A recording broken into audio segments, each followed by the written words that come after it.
Hey everybody, it is late at night and I am Norman. I just bought a stupid cheap watch and it's actually amazing. And tonight I'm going to show it to you.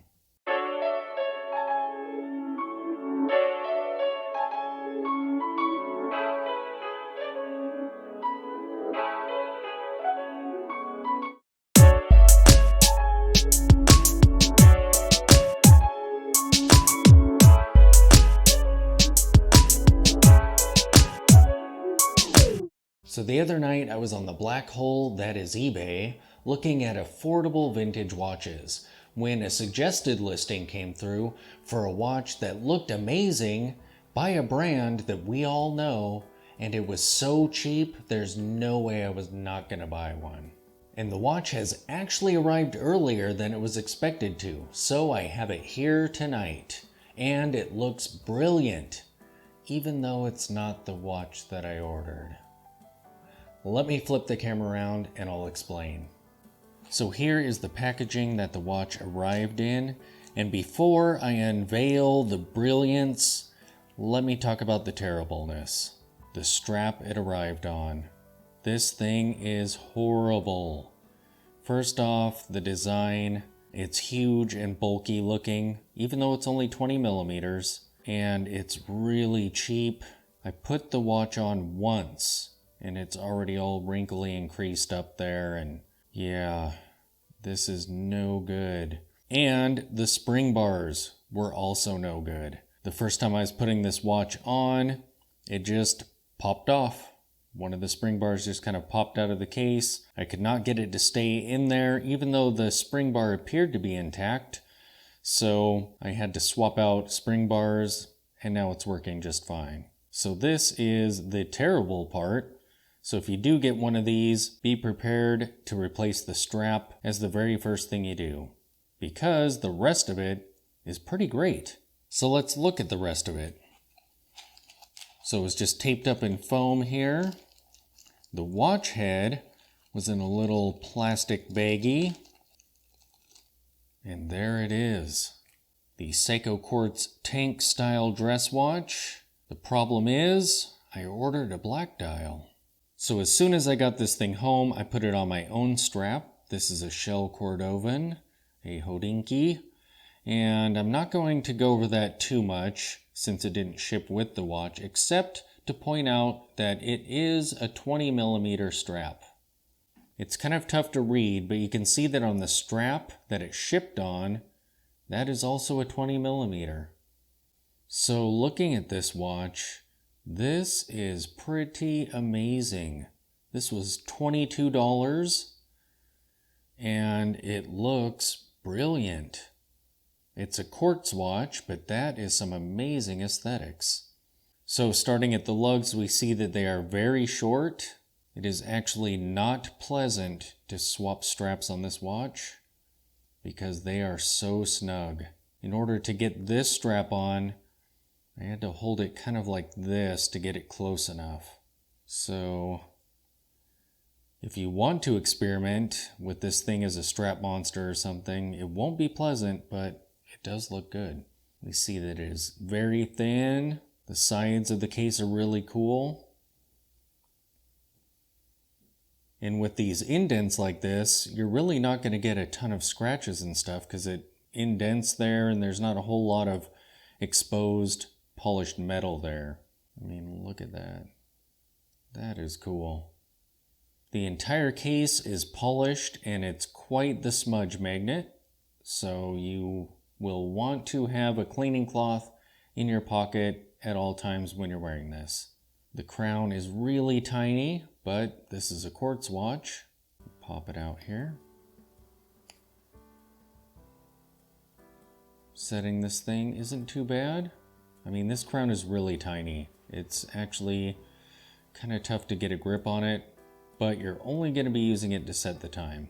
Pop that back in. Very nice. The case back is fully mirrored and very bare bones. It's a pressure fit, so it just snaps right in there. We have Seiko Quartz. Apparently it's water resistant. I don't trust that. I think this is from the 80s or 90s, I think. Like most really cheap watches that I buy on eBay, I usually don't know anything about them, except that they're inexpensive and they look amazing. Looking at the dial, we see that there's some texture there. Very similar to the Longines Dolce Vita. Maybe with the black dial it would look better. However, with the blue, I feel like that texture there almost gives it a smudged crystal appearance. Because I'll wipe this thing down and then when I glance at it, it still looks kind of smudgy, and I really think it's that pattern. Picking up light and just kind of gives the appearance of a smudged crystal. We have Roman numeral indices, no date, great Dauphine hands in there. It's just a really amazing aesthetic on this watch. The Seiko Quartz logo though is kind of weird. It looks kind of strange on there. And some of these that I found on eBay, there's a bunch of them out there. It almost looked like there was gunk stuck over top that logo. Although I'm pretty sure it was just where the logo paint had kind of chipped off. But the markers are actually applied in this. The white dial versions of these, I pondered getting one of those as well. Just because, I mean, they're $20. Why not have all the colorways? But the white dial ones, I feel like they also have these chrome indices, and I feel like they kind of get lost a bit. Same with the hands. They just don't look that great. But the black dial and the blue dials look really good. So yeah, there isn't a whole lot else to say about this watch. It just looks really nice. So let me take the Smiths off of my wrist and we'll see what this thing looks like when you're wearing it. So here is the blue dial Seiko Quartz on my 7-inch wrist. And look at that thing. It is actually stunning looking. I love the proportions. I love how thin it is. And on this shell Cordovan, oh, that just looks so cool. I don't even entirely hate that blue dial. I would prefer the black one though.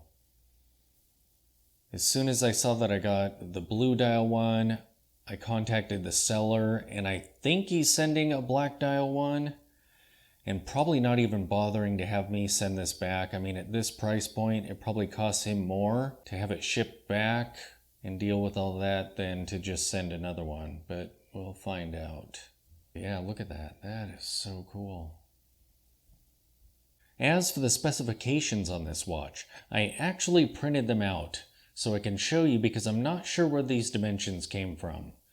We see it's listed as having 18mm lugs and a 34mm case size. That is not what this watch is as far as dimensions. So I got out my trusty beat up old calipers with protective tape on them, and I took the dimensions myself. This is a 28 by 41mm case. It is 8mm in thickness, 20mm lugs, as I showed you earlier in this video. I'm assuming that this crystal is mineral or just glass or something. Don't think it's acrylic, but who knows? And I'm not entirely sure which quartz movement is in this. Frankly, for $20, it's, as you can see, it's moved, it's working. So far it's kept great time, so I don't actually really care what's in it. $20. You can't go wrong. Especially when it looks like that. I am actually going to end up with 2 or 3 of these things. So if the seller sends me a black dial one and doesn't request this be returned, I'm going to end up with 3 of these. Because when this arrived early, I was actually on vacation and it went back to the post office. Before I went to pick it up, I checked it out online and the tracking number was no longer valid. I was patient for about a week or so, waiting for an update to the tracking information, and it never happened. I actually assumed that it sat long enough at the post office to where they sent it back to the seller. So I went on and ordered another black dial one on Milanese, because that was $20. So at some point that will be arriving. And I may end up with a blue dial, a black dial on leather, and a black dial on a Milanese. So there you have it, an amazing looking dressy tank style watch by Seiko that was $22. Thanks for watching.